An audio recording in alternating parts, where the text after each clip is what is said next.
अल्लाह सलामत रखे सारे लोगों को।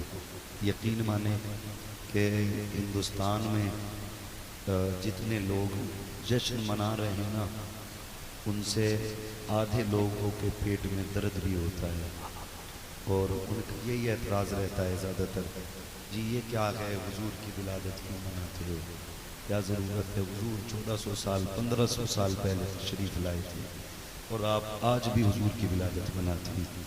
तो सीधी सी बात है, मैं अपने हवाले से कोई बात ना करूं और ना ही आला हज़रत के हवाले से कोई बात करूं, इसलिए कि आला हज़रत का मामला तो ये है, किसी ने आला हज़रत से कहा था चलो आप ही बताओ मक्का अफजल है या मदीना, मेरे इमाम ने कहा था पैबाना सही अफजल, मक्का की बड़ा जाहिर, हम इश्क के बंदे हैं क्यों बात बढ़ाई है, हम इश्क के बंदे हैं क्यों बात बढ़ाई है। इमाम अहले सुन्नत को दुनिया आशिक के नाम से जानती है, जबकि उनके दौर से लेके आज तक उतना बड़ा कोई फकीह पैदा नहीं हुआ,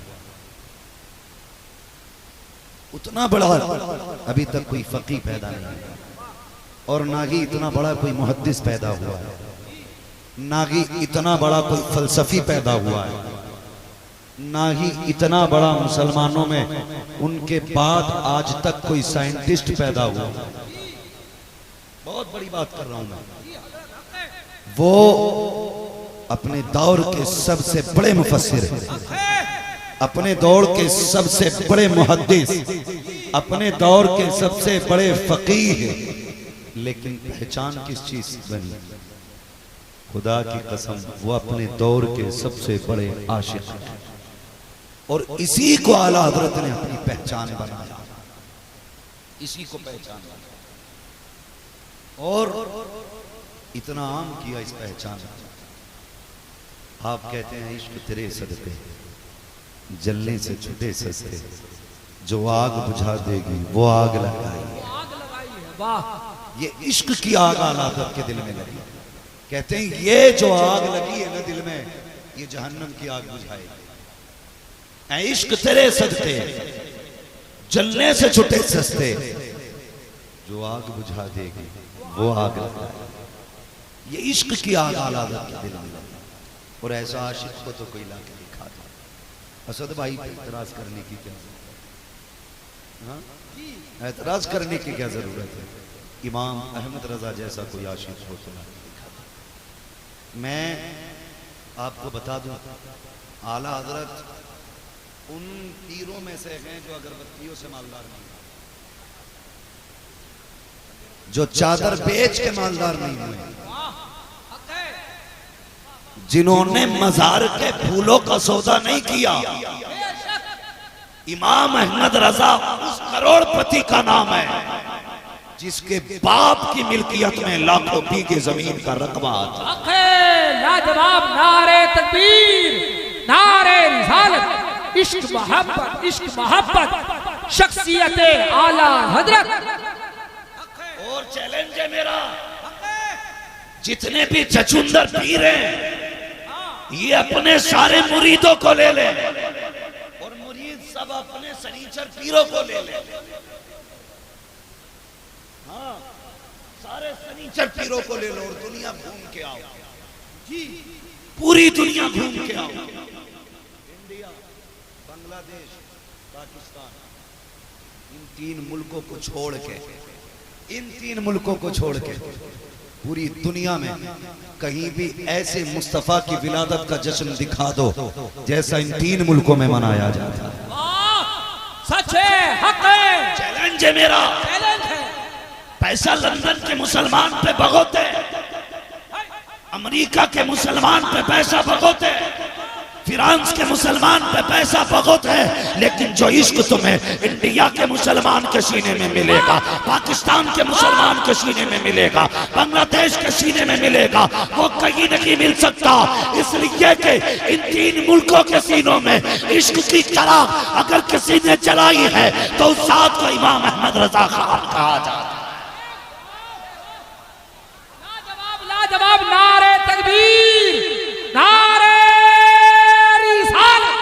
इश्क मोहब्बत, फैज़ाने तादू शरिया।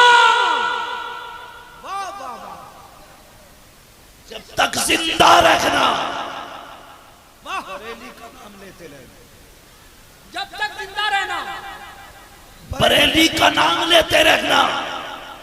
वाह, चैलेंज करता हूं, अरे वाह, जलसे देख लो, जलसे, जलसे। बगदाद जैसी जमीन जिसके चप्पे चप्पे पे जन्नत है, हाँ, वहां जाके अल्लाह सबको मेरे बगदाद वाले पीर की चौखट पे लेके जाए, आमीन। सबको लेके जाए। मेरे हुजूर ने फरमाया था, लोगों मुमकिन हो तो मेरे मदीने में मरना, मुमकिन हो सके तो मेरे मदीने में मर जाना। फरमाया मेरे मदीने में मरना, या रसूलुल्लाह क्यों? फरमाया जो मेरे मदीने में मरेगा वो कयामत के दिन मेरे साथ उठाया जाएगा। या रसूलुल्लाह अगर ना मर सके तो, ना मर सके तो, फरमाया मेरे मदीने में मरने की तमन्ना लेके मर जाना, मेरे मदीने में मरने की तमन्ना लेके मरना। क्या मिलेगा? मैं जाओ, अगर तुम बंगाल में दफन होगे, उड़ीसा में दफन होगे, यूपी में दफन होगे, बिहार में दफन होगे, मेरे मदीने की तमन्ना लेके दफन होना। फरमाया तुम्हारे लिए मदीना दूर है, मेरे लिए कुछ भी दूर नहीं है, हक है, मेरे लिए कुछ भी दूर नहीं है। दफन तुम यहाँ होगे, उठाए मदीने के कब्रिस्तान से जाओ। क्या बात है, मैं कुछ बताना चाहता हूं, बताइए हजरत। ये इतनी मुबारक जमीन है, लेकिन बगदाद में कितने बुजुर्गों के ऐसे मज़ारात हैं जहां आज कोई झाड़ू लगाने वाला, शाम में कितने ऐसे मज़ारात हैं जहां कोई फातिहा पढ़ने वाला नहीं। हम इन जमीनों को अकीदतों के एहतराम के साथ पहुंचे दें, तौहीन मकसूद नहीं। कुछ बताना चाहता हूं, बगदाद में बड़े बड़े मुक़द्दिसों के मज़ार पर आज कोई चादर चढ़ाने वाला नहीं, क्योंकि वहां लोगों के अकीदे को संवारने वाला अहमद रजा नकी है। और हिंदुस्तान के अंदर किसी के मजार पे चले जाओ, इतनी इज्जतें मिलेंगी, पता चलेगा ये मजार बरकत वाला क्यों, इतनी रौनक क्यों, का इसकी रौनक बरेली के अहमद रजा ने बचा रखी है। वाह, जिंदाबाद, नारे तकबीर, नारे रिसालत, फैजाने बरेली शरीफ, सरकारे आला हजरत अल्लामा मुफ्ती हम्माद साहब क़िबला मुरादाबाद। और मुकद्दर पे कुर्बान जाओ, नसीबे पे कुर्बान जाओ। लोग ना ये कहते हैं कि ये हमारे बाप का मज़ार है, तुम्हें नहीं आने देंगे, ये हमारे बाप का, तुम्हें नहीं आने देंगे। कुछ अजमेर में भी जगह घेर के बैठे, उन्होंने कहा ये हमारे बाप का है, तुम्हें नहीं आने देंगे। मुझे हैरत होती है, खुदा की कसम, लोग तोड़ने की बातें करते हैं। मेरे बरेली के इमाम ने फरमाया, जब कहीं दुआ कबूल ना होती हो ना, फिर मेरे गरीब नवाज की चौखट पे जाके दुआ मांगा करो। आला हज़रत फरमाते हैं, वहां मांगी हुई दुआ कभी रद्द नहीं की जाती। बेशक हक है, सच है हजरत। ये आला हज़रत है, आला हज़रत है, कहते हैं जो कहीं ना मिले अजमेर आ जाओ, अजमेर आ जाओ, अजमेर आ जाओ।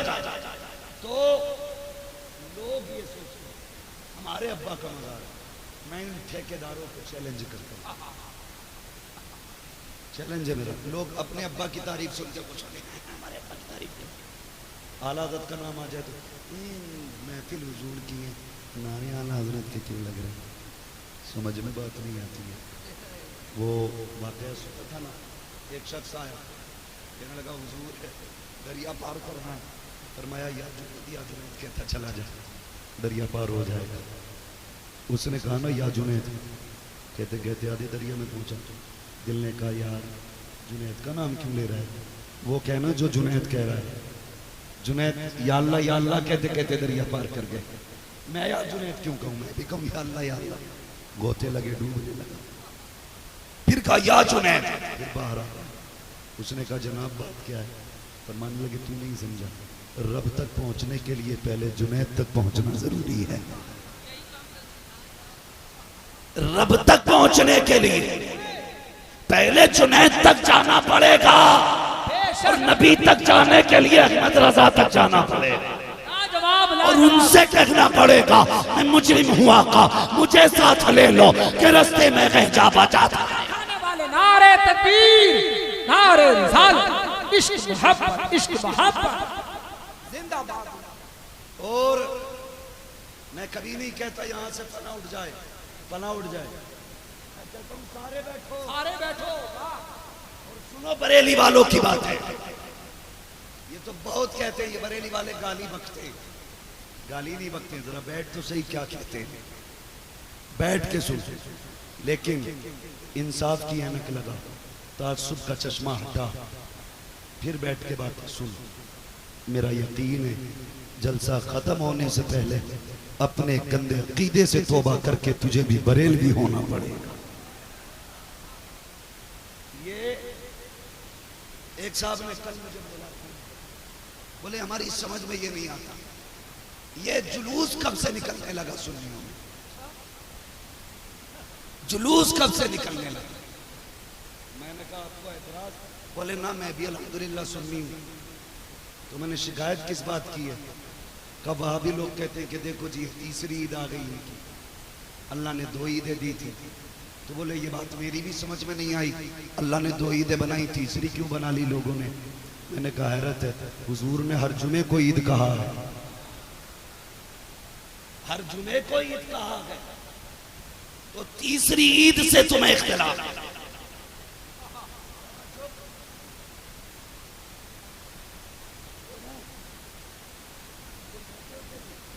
12 चौक 48, 48 से लेके 56 तक जुमे एक साल में आए।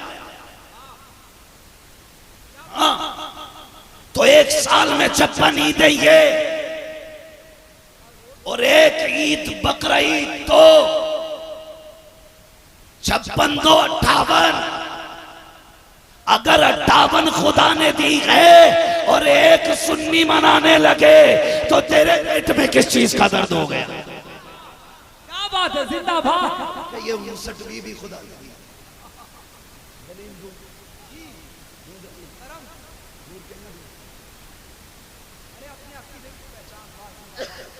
घूर के तो नहीं देख रहे हो, सुने हम। मैं अपनी बात करूं या हज़रत की करूं तो लोग कहते हैं ये तो हैं ही सारे बरेलवी। आप सलाम पढ़ते हो तो लोग कहते हैं बरेलवी है, खड़े होके सलाम पढ़ो, दुरूद पढ़ो तो कहते हैं बरेलवी है ये। कहा क्यों कि सलाम पढ़ रहा। हम कहते हैं शुक्र है मालिक तूने बरेलवी बनाया है कि सलाम पढ़ना ये बरेलवियों की पहचान है, ये बरेलवियों की पहचान है। मुहद्दिस देहलवी फरमाते हैं कुरान पाक में एक सूरत है 30वें पारे में फरमाया गया इन्ना अंज़लनाहु फी लैलतिल क़द्र, हमने कुरान को शब कद्र में नाजिल फरमाया। वमा अदराका मा लैलतुल क़द्र, तुम क्या जानो ये शब कद्र क्या है, इसकी कितनी अजमत है। फिर खुद रब ने कहा लैलतुल क़द्र खैरुम मिनल अल्फि शहर, ये शब कद्र ये एक रात 1000 रातों से ज्यादा अफजल है। क्यों? कहा क्योंकि इसमें कुरान है। अब मुहद्दिस देहलवी जिन्हें ये भी मानते हैं और हम भी मानते हैं, वो कहते हैं लोगों जिस रात में कुरान उतरा है अगर वो 1000 रातों से अफजल है तो जिस रात में कुरान वाला आया होगा वो रात कितनी रातों से अफजल लगी होगी, रात कितनी रातों से अफजल लगी होगी। और खुद मुहद्दिस देहलवी फरमाते आला हज़रत नहीं, खुद मुहद्दिस देहलवी कहते हैं जिस जमीन पे हुजूर की विलादत का तज़किरा होता है अल्लाह 1 साल तक उस जमीन पे अपने करम की बारिशें फरमाया और 1 साल तक अल्लाह उस जमीन से मुसीबतों को दूर फरमा दिया। वो जमीनें बरकतों वाली हैं जिन जमीनों पे मुस्तफ़ा की विलादत का तज़किरा होता है, विलादत का तज़किरा होता है। लोग कहते हैं ये ईद क्यों मनाई जा रही है। मैंने कहा ये बता, ईद कहते किसको है? कहा खुशी को ईद कहा जाता है। जिस दिन खुशी हो उस दिन को खुशी का ईद का दिन कहा जाता है। मैंने कहा एक बात बताओ कि तुम्हारे बेटे का जन्मदिन मनाया जाता है, उस दिन भी खुशी होती है, तो क्या वो ईद नहीं कहते? कब वो विलादत का दिन है। मैंने कहा जैसे तेरे विलादत के बेटे की विलादत की खुशी पे तुझे खुशी होती है, उसी तरह मुस्तफा की विलादत के दिन हर आशिक को खुशी होती है। मैंने कहा ये बता, तू अपने बेटे की विलादत पे क्यों खुश होता है? कहा मेरे बुढ़ापे का सहारा है इसलिए खुश हो रहा हूँ। तो मैंने कहा सुन, अगर तेरा बेटा तेरे बुढ़ापे का सहारा है तो तुझे खुशी है, हमारा नबी तो यहाँ का भी सहारा है, वहाँ का भी सहारा। लाजवाब, जिंदाबाद, ना अल्लाह अकबर, वाह, जिंदाबाद। समझ गए मेरी बात? अगर बेटा सहारा हो तो बाप बड़ा खुश होता है। वो हमारा नबी, खुदा की कसम, फरमाया गया कोई बाप अपने बेटे से इतना प्यार नहीं करता जितना नबी अपनी उम्मत से प्यार करता है। हमारा नबी जितना हमसे प्यार करता है उतना कोई बेटे से भी प्यार नहीं करता। हाँ, मेरे नबी ने फरमाया अगर मेरी उम्मती के पैर में कांटा चुभ जाए, उम्मती को दर्द बाद में होता है, मदीने वाले को दर्द पहले हो जाया करता है। ये रिश्ता है हुजूर का हमसे, और ये हमारा रिश्ता हमारे आका से है। हाँ, आला हजरत ने क्या कहा? आला हजरत ने फरमाया था हश्र कर डालेंगे हम पैदाइश मौला की धूम। हुजूर की विलादत की खुशी हम कयामत तक मनाएंगे। और खुदा की कसम मिलादत, मैंने कई लोगों को देखा, कोई बिस्किट बांटता है, कोई बिरयानी बांटता है, कोई जर्दा तकसीम करता है, कोई खजूरें तकसीम करता है, कोई फल तकसीम करता है। लोग कहते हैं ये शिर्क है, ये शिर्क है, ये बिदअत है। मैंने कहा सुन, हुजूर की विलादत में हम खजूरें बांटते हैं, लेकिन तुझे तारीख पता है जिस साल हुजूर तशरीफ लाए थे अल्लाह ने हुजूर की विलादत की खुशी में पूरा साल हर औरत को बेटे अता फरमाए थे। पूरा साल तक बेटे दिए गए। हम अपनी औकात से बांटते हैं, वो अपनी शान के मुताबिक बांटते हैं। तो बांटना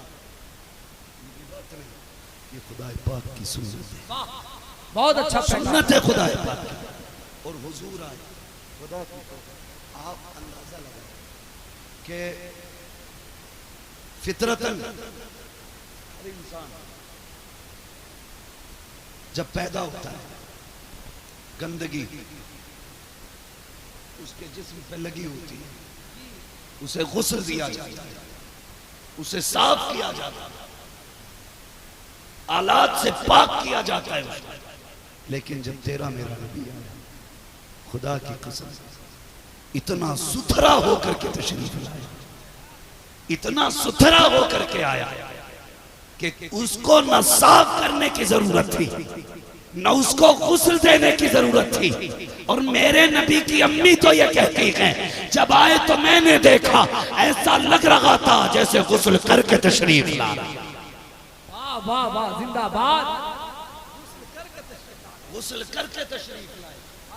और खुदा की कसम सुने, हुजूर की बरकत है, हुजूर की बरकत है। जब हुजूर माँ के शिकम में आए, आज कोई भी बच्चा, कोई भी शख्स माँ के शिकम में आए तो माँ की जिंदगी में परेशानियां बढ़ जाया करती। बहुत गौर से सुनना ही बात, परेशानियां बढ़ जाती। कभी पेट भर के वो कुछ खा नहीं पाती, कभी इतनी बीमार मां हो जाती है कि दवाओं की जरूरत पड़ती है।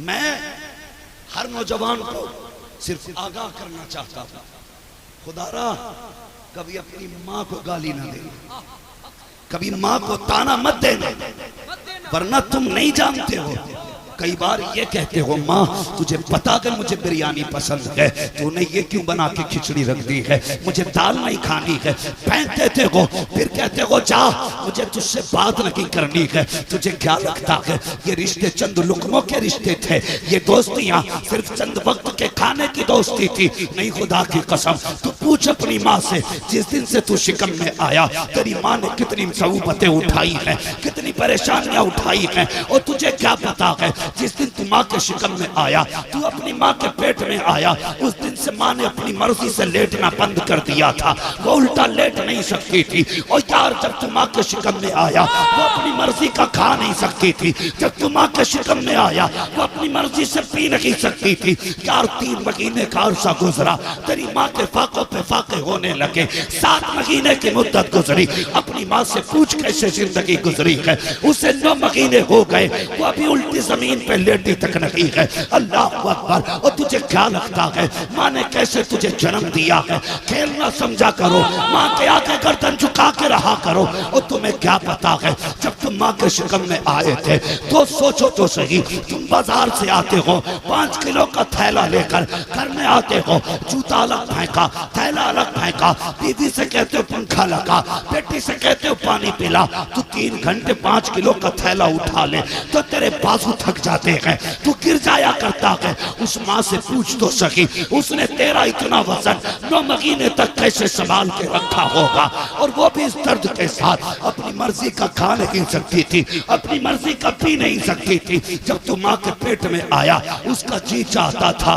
कि वो उल्टी लेटे, लेकिन तेरे दबने के डर से वो उल्टी नहीं लेटी। अल्लाह अकबर। फिर तेरी पैदाइश ने जब माँ के पेट में दर्द का एहसास दिलाया, लोग लेके डॉक्टर के पास गए। डॉक्टरों ने फैसला किया बच्चा खतरे में है, या तो औरत बचाई जा सकती है या बच्चा बचाया जा सकता है। जब बात माँ के कानों तक आई है बेटा बच्चा खतरे में है, माँ ने कहा ऐसा करो मैं बचूं ना बचूं मेरा लाल बच जाना चाहिए, मैं रखूं ना रखूं मेरा बेटा रखना चाहिए। अल्लाह अकबर। कहा क्या करना है? कहा तुम्हें साइन करने पड़ेंगे। किस चीज के?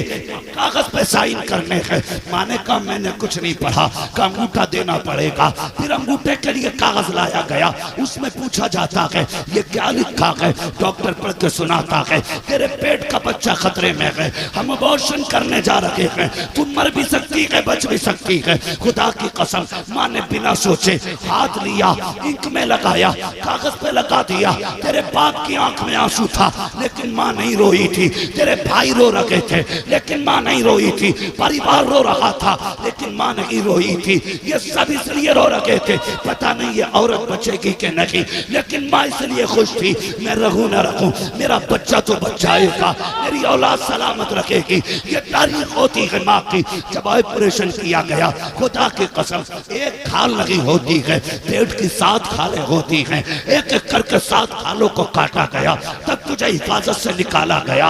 उसके बाद जब तुझे मुस्कुराता माँ ने देखा वो भूल गई मैंने क्या किया है। ओ लोगों अगर माँ कुछ कहा करे उससे हिसाब न लिया करो, गर्दन झुका लिया करो, इसलिए कि जो बिना सोचे समझे तुम्हें जान दे सकती है वो कोई और नहीं सिर्फ तुम्हारी माँ हो सकती है। नारे तकबीर, नारे रिसालत, अज़मते वालिदैन। अल्लाह अकबर। ये हकीकत है, ये हकीकत है। कितनी माएं इसलिए मर गई ताकि बच्चे सलामत रहे। अल्लाह अल्लाह। कितनी माएं इसलिए मर गई ताकि बच्चे बाकी रह जाएं। और खुदा की कसम जो अपने मौत के फरमान पे बिना सोचे दस्तखत कर दे वो माँ के सिवा कोई नहीं हो सकता, कोई और नहीं हो सकता। आज माँ दवा का कागज लेकर कहती है बेटे ये देख मेरे गुर्दे दर्द कर रहे हैं, ये 3 गोलियां चाहिए।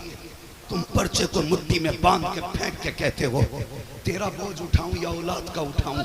खुदा की कसम अगर हया वाले हो आज के बाद कभी माँ से ये मत कहना तेरा बोझ उठाऊं या अपनी औलाद का उठाऊं। अगर जान भी देनी पड़े माँ को दे देना, इसलिए कि माँ वो होती है जिसकी एक दुआ मुर्दे बेटे में जान डाल देती।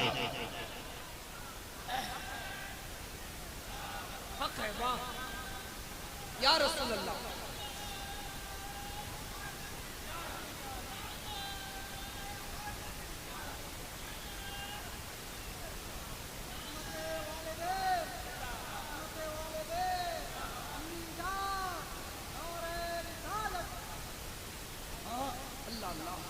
खुदा की कसम खा के कहता हूं यार, खुदा की कसम खा के।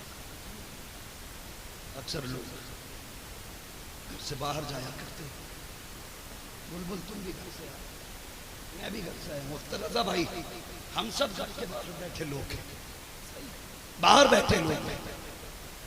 लेकिन जानते हो, अगर हम घर ये कह के आए हम शाम तक आ जाएंगे और हम ना पहुंच सके तो बीवी ये सोचती है मेरा शोहर समझदार है, रुक गया होगा, आ जाएगा, ये सोच के चादर ओढ़ के बीवी सो जाती है।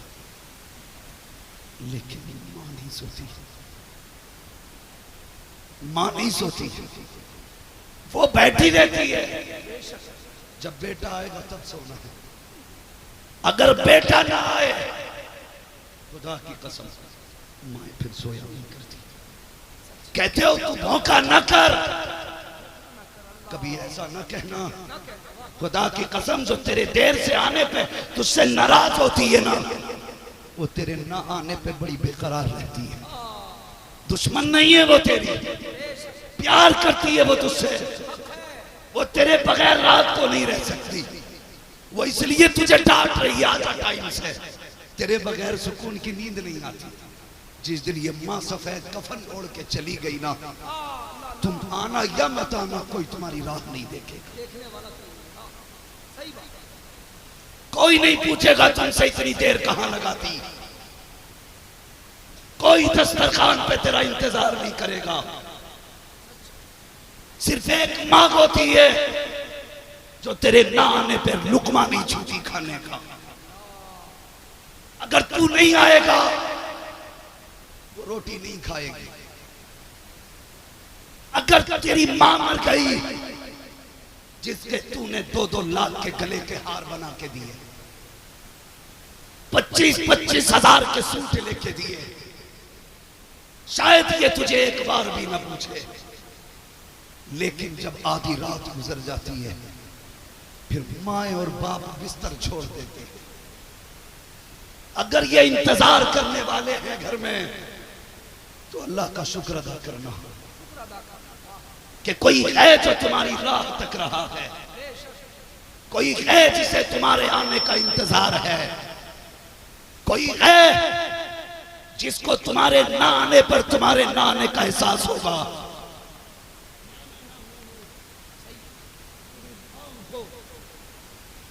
रात के 10-10 बजे चौराहों पे खड़े देखा